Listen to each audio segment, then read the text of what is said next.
Thank you, Andrew. Caleb, you mentioned that now that you've gotten that blessing of getting that super fight, getting the financial blessing that comes with it, that you're really focused on making sure that this second half of your career that you go down is not just the top middleweight, but maybe one of the greatest super middleweights of all time. What fights do you think you need to get to ensure that you get that Hall of Fame career that you're looking to get?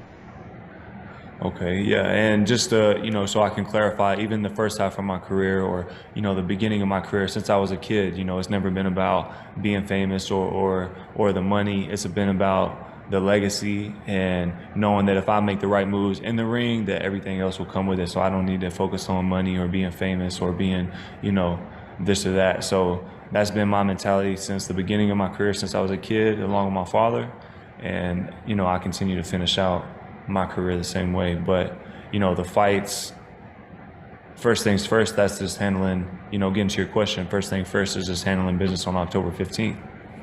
you know um he is a former two-time world champion, so just handling this fight, winning in fashion, get my hand raised, that's the first step to moving on to bigger and better, and cement my legacy as one of the greatest super middleweights of this era.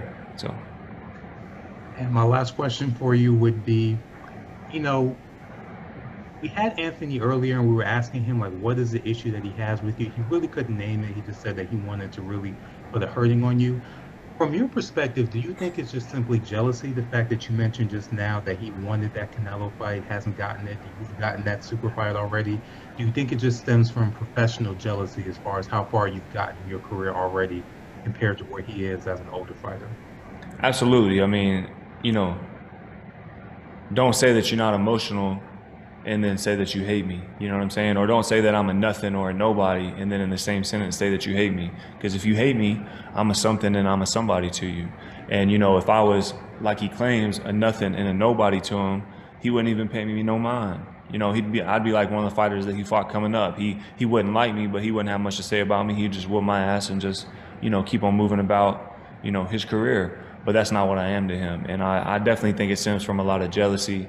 I only have 22 fights, but, I've accomplished a lot in boxing. I've been, you know, uh, PBC prospect, and even though who cares about that, I'm just saying that's another, feather in my hat. I've fought Jose Uzcategui, who beat up his brother and not stopped his brother twice, with only 16 fights, 17 fights as an underdog, and, did what I did against him to become a world champion.